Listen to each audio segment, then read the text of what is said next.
Intervention des forces tchadiennes au Mali, le président de la République se dit fier. Fier d'une armée qui a su accomplir avec professionnalisme sa mission pour la préservation de la sécurité dans l'ensemble de la bande sahélienne.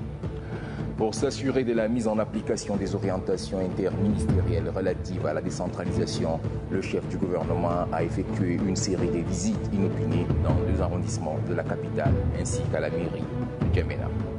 Karaté fin hier après-midi de l'Open national, une compétition âprement disputée par les karatékas venus des différents recoins du pays.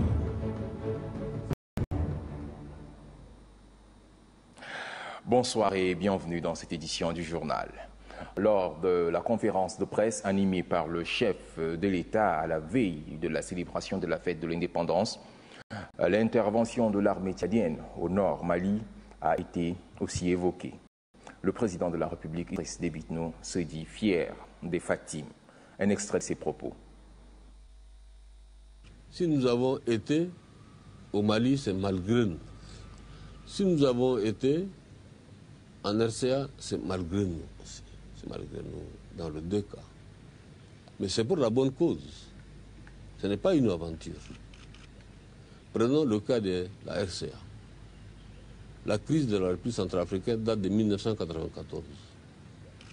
Et depuis 1994 jusqu'à nos jours, les soldats de l'Afrique centrale ne sont pas les seuls sur le terrain. FOMIX, FOMAC, on a passé encore la mer, c'est-à-dire que de la CEMAC, on a passé à la CAC. C'est-à-dire qu'on a donc demandé la contribution que l'affaire de la RCA soit gérée par la CAC. C'est ce qui a été fait. Ce qui a été fait. Et nous avons une présence aujourd'hui assez importante, une présence importante, j'ai dit, assez significative en République centrafricaine pour aider nos frères centrafricains de sortir de la guerre. Quant au Mali, nous avons été au Mali à la demande expresse du président intérim Diakounda,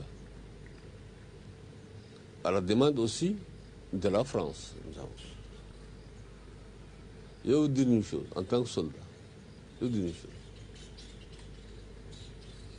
Si le Tchad ne s'est pas engagé au Mali, il n'y aurait jamais eu des élections aujourd'hui au Mali.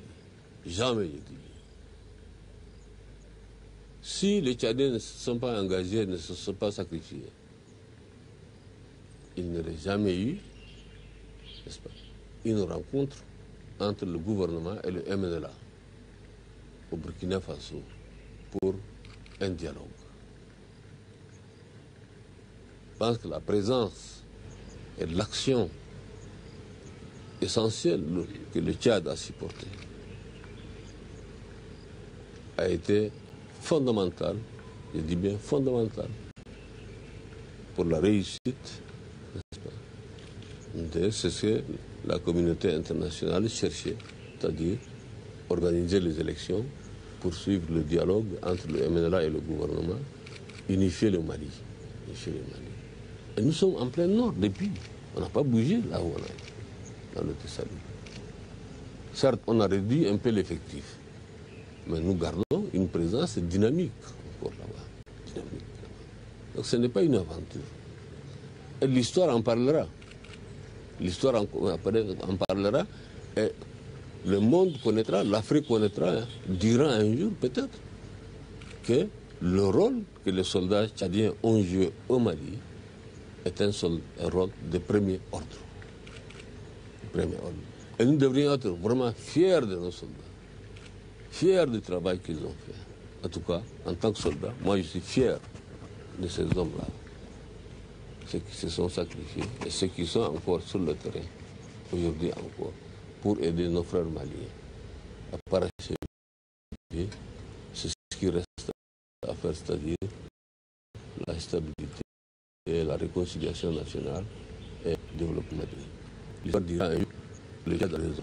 Peut-être même voir que le seul pays noir africain qui a soutenu l'action de la France, qui était seule sur le terrain, par ses propres moyens, une projection sur 3000 km, sans l'aide des Nations Unies ni de l'Union africaine, ni même, j'ai dit bien, ni même de la France, par nos propres moyens.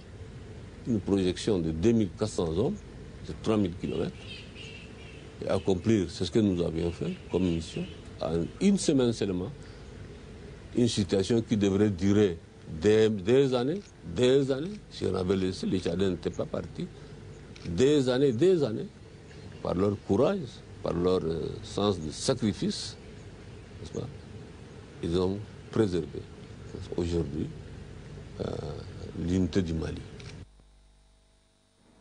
Le chef du gouvernement, Joseph Dimrangar Datnadi, a effectué une série de visites inopinées dans 2 arrondissements de la capitale ainsi qu'à la mairie de la ville de N'Djamena. Objectif, constater de visu l'application des orientations interministérielles relatives à la décentralisation. Le Premier ministre est accompagné du ministre de l'Intérieur et du conseiller à la primature chargé de la décentralisation.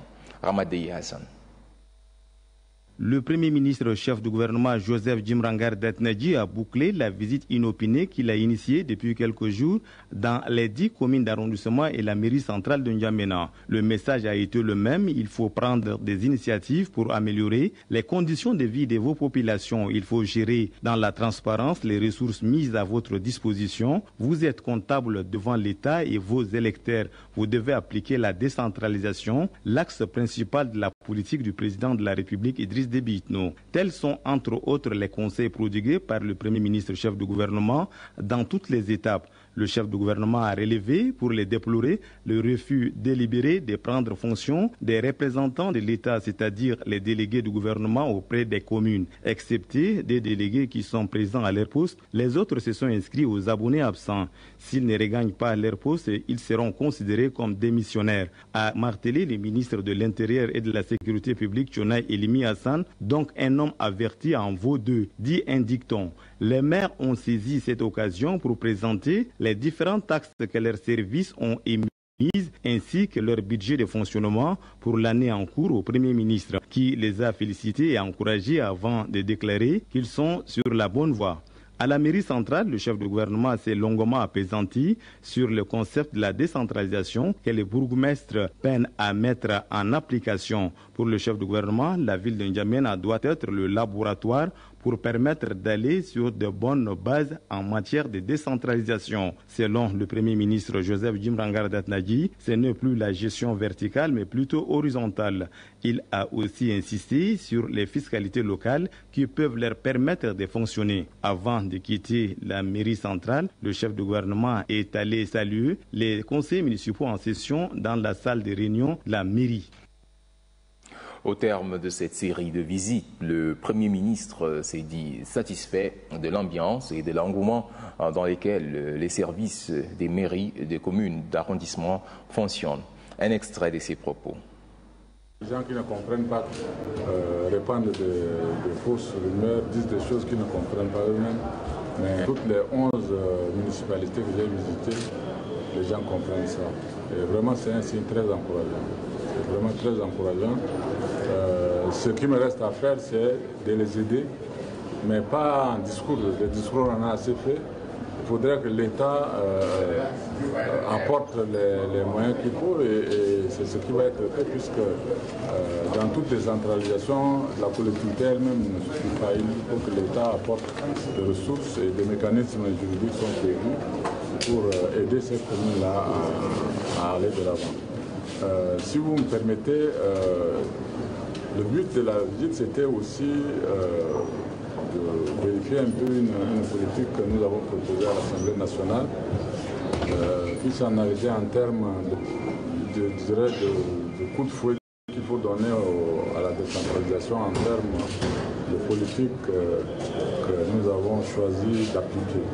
Nous avons dit, lorsque nous avons été à l'Assemblée nationale, que nous allions travailler à l'explicitation du concept de décentralisation. Cela afin régler tout ce qui est lié au blocage d'ordre sociopolitique. Dans un deuxième temps, nous allons faire fonctionner les 42 communes qui ont été mises en place en 2012. Dans un troisième temps, c'est d'engager une réflexion sur une meilleure articulation possible, n'est-ce pas, des différents niveaux de décentralisation, surtout lorsque ces niveaux sont souvent conçus comme s'ils allaient être en conflit avec les différentes formes de gestion des terroirs coutumiers que nous avons. Donc, c'est une visite vraiment de vérification de ce que nous disons, de vérification de ce que nous entendons. Et je vous répète que vraiment je suis très satisfait de l'ambiance dans laquelle les gens travaillent, l'engouement dans lequel les gens travaillent. Naturellement, ceux qui ne comprennent pas continueront à brailler, mais ceux qui sont sur le terrain, les différents conseillers municipaux que j'ai rencontrés dans les 11 communes, chacun sait ce qu'on attend de lui. Chacun fera ce qu'il faut pour que vraiment le Tchad reste, comme on a été dans cette commune, le modèle d'État décentralisé, et cela au profit. Je vous invite à suivre à présent une communication du ministre de l'Intérieur et de la Sécurité publique, Thionaye Elimi Hassan. Je voudrais, avant de passer mon message, féliciter les forces de sécurité, toutes les unités confondues, police, garde nomade, gendarmes, police militaire, etc., pour l'ardeur avec laquelle elles ont veillé à notre sécurité. Grâce à leur vigilance, nous avons passé un mois de Ramadan très calme et avons fêté dans la quiétude. Cependant, nous ne devons pas dormir sur nos lauriers, car la menace terroriste plane toujours. Les modes opératoires des terroristes étant aussi variés que banals, et ayant constaté que des engins à 2 roues ont été utilisés ailleurs pour poser des bombes, et compte tenu du fait que nos forces de sécurité ont intercepté dans la nuit du dimanche un clandestin transportant des agents explosifs, il est désormais interdit d'activité les mototaxis communément appelés clando dans le centre urbain de N'Djamena. Les forces de sécurité veilleront à l'application stricte de cette mesure, et ce, à compter de ce mardi 24 heures. La coordination des partis politiques pour la défense de la Constitution s'est prononcée ce matin lors d'une conférence de presse sur la détention du député Saleh Maki ainsi que des journalistes et d'un blogueur. Elle s'est aussi prononcée sur la levée de l'immunité parlementaire du député Saleh Kebzabo. Un extrait des propos du doyen d'âge de la CPDC, Jean-Baptiste Laokoli. Nous nous sommes réunis le 1er et le 8 août 2013 et à notre niveau, chef de parti de l'opposition politique démocratique, nous avons pris connaissance de l'interview que notre collègue, le député Saleh Kebzabo, a accordé à un journal, Unibi News. Nous avons procédé ensuite à une analyse approfondie de la situation dans notre pays, le Tchad, constatant que l'acharnement dont les membres de l'opposition politique démocratique sont victimes n'a rien de judiciaire. La CPDC exige que le député Saleh Maki soit remis immédiatement en liberté,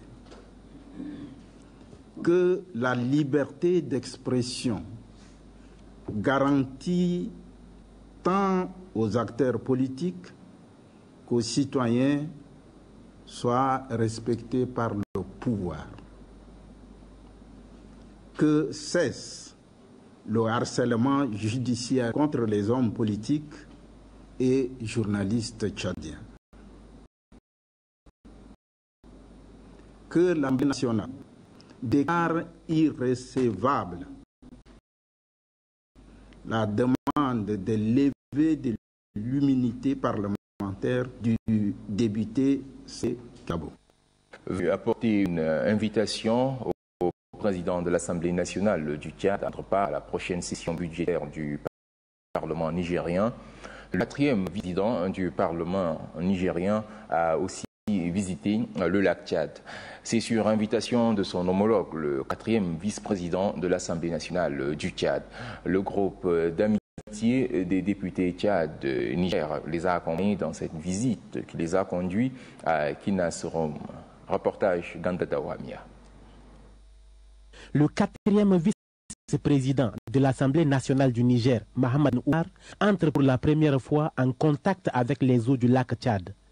Une initiative de son homologue, le 4e vice-président de l'Assemblée nationale du Tchad, le député Ahmad Anadif Khatir, et du groupe d'amitié des députés Tchad-Niger. Plus de 3/4 d'heure de navigation entre Guité, le point de départ, et l'île de Kinaserum, la destination. Accueilli par Abakar Adoum Bodoubami, le représentant du sultan de Bol à Kinaserum, la délégation des élus des peuples nigériens et tchadiens a fait une exceptionnelle découverte. Des crocodiles élevés par un habitant de l'île. Ils sont élevés selon des techniques dont Boulama Issa garde le secret.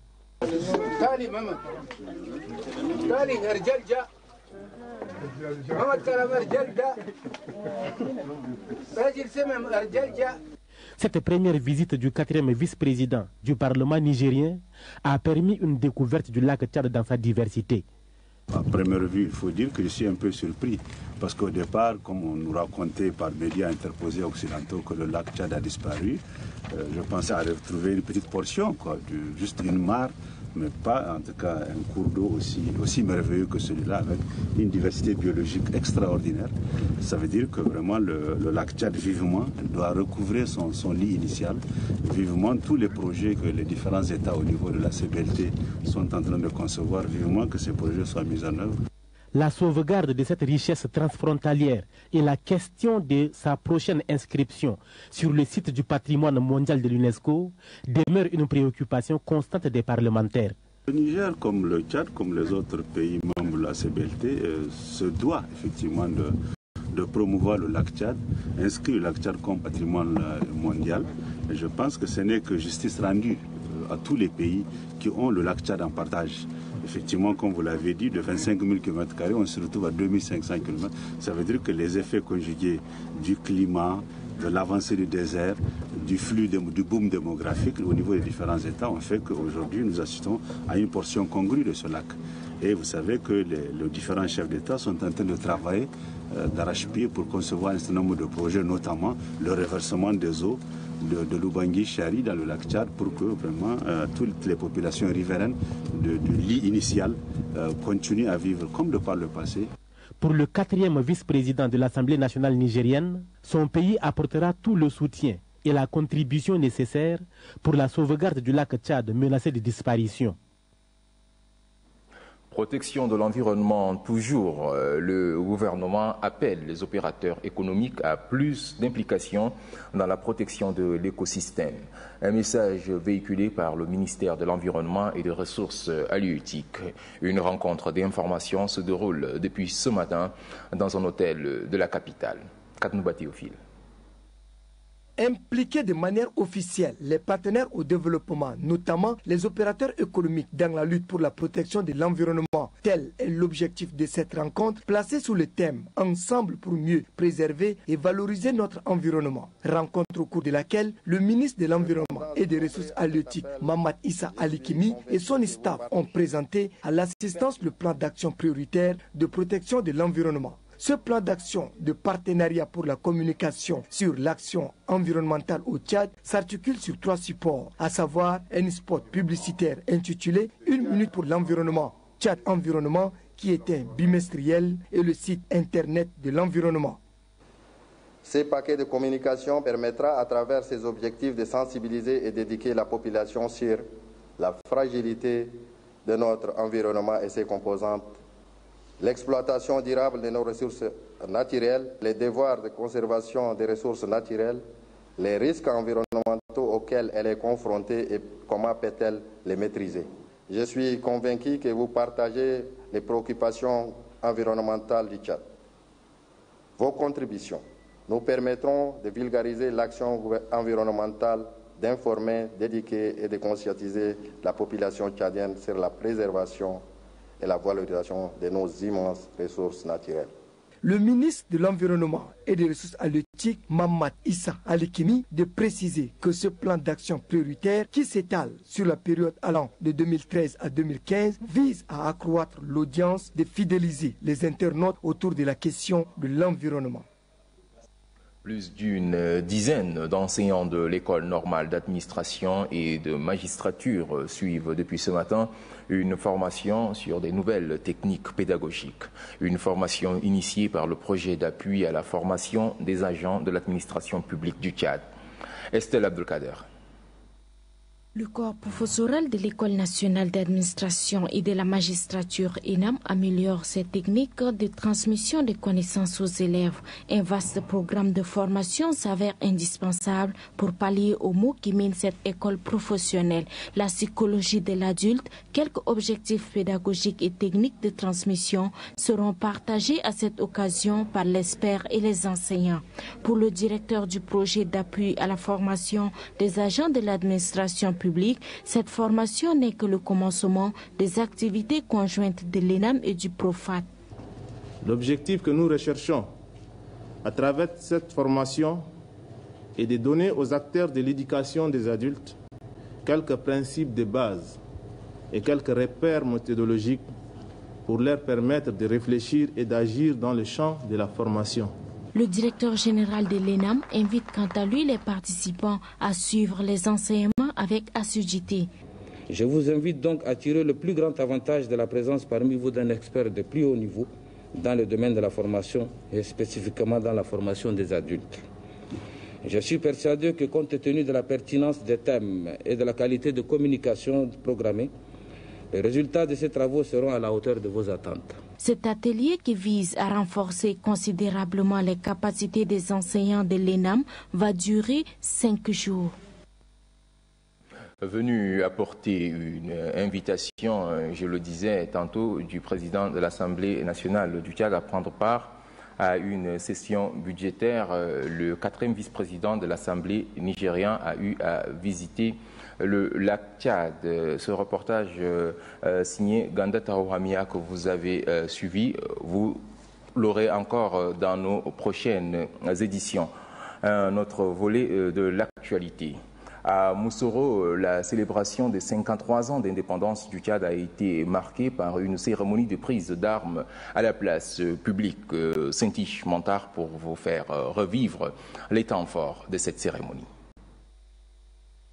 Parce que le Tchad a opté pour la déconcentration et la décentralisation, les grandes fêtes nationales sont autant célébrées dans les provinces que dans la capitale. Le 11 août, date de l'accession du pays à la souveraineté nationale, a donc été célébré en grande pompe à Moussoro, chef-lieu de la région du Bahr El Ghazal. Dès 8 heures déjà ce dimanche, la population a pris d'assaut la place de l'indépendance.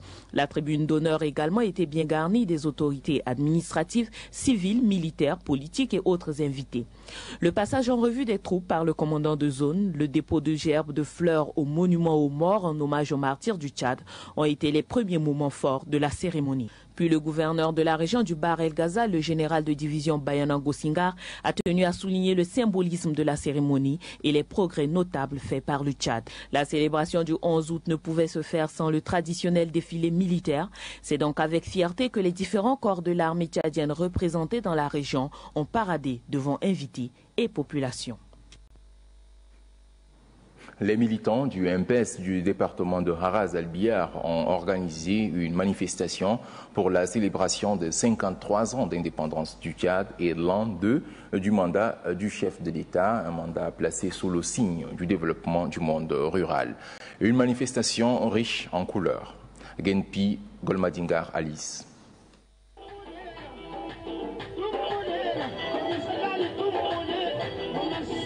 À cette soirée des réjouissances pour le 2e anniversaire de l'investiture du président de la République, ainsi que le 53e anniversaire de l'accession du Tchad à l'indépendance.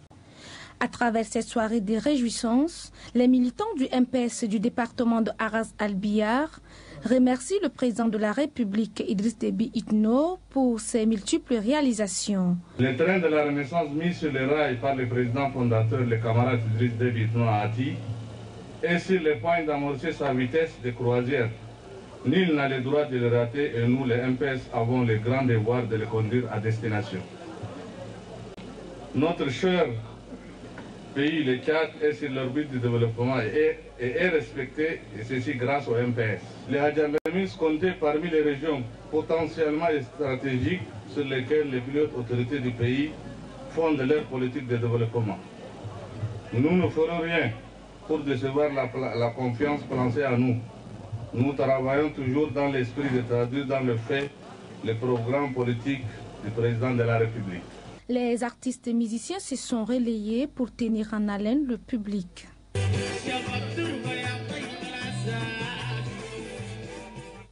Dans la région du Wadi-Fira, une importante quantité d'armes et de munitions illégalement détenues par la population ont été récupérées par les forces de défense et de sécurité.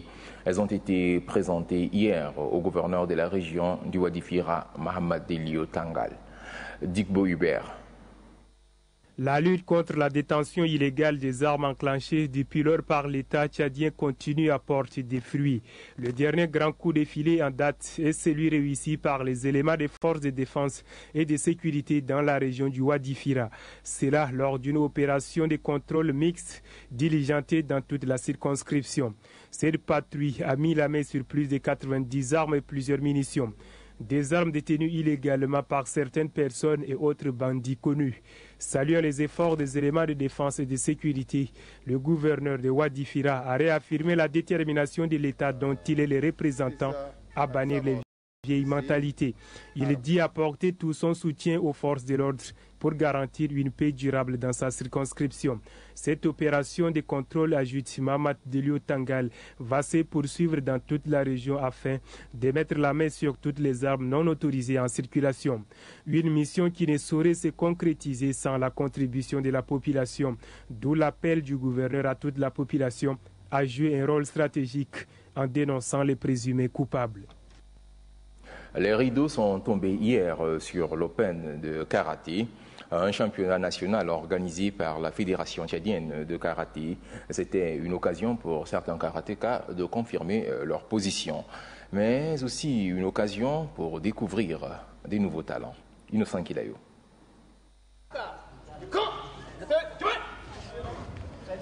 Sur le tatami, la compétition a été très disputée, surtout qu'il s'agit pour les karatékas d'arracher une qualification dans la sélection nationale. C'est ainsi que les karatékas les plus aguerris de la compétition, à l'image de la vice-championne d'Afrique centrale, Grace Gag Mahdi, n'ont laissé aucune chance à leur adversaire dans la démonstration de kata individuelle.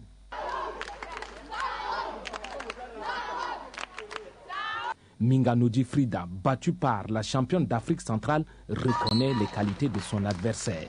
Bon, vous savez que c'est une finale comme tout le reste, donc le meilleur reste à gagner et je l'ai perdu par jugement, je ne sais pas pourquoi. Bon, c'est arrivé, mon adversaire a été mieux que moi, donc...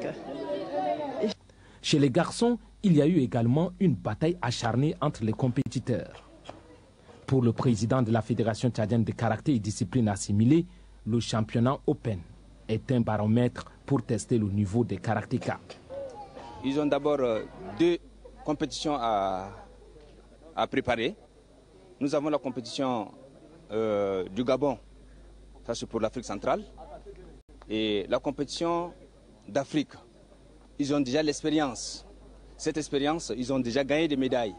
Cette fois-ci, ce n'est plus seulement les médailles en argent ni en bronze, mais je veux plutôt qu'ils doivent plutôt représenter le Tchad sur le plan pour défendre les couleurs du Tchad et ramener les médailles d'or.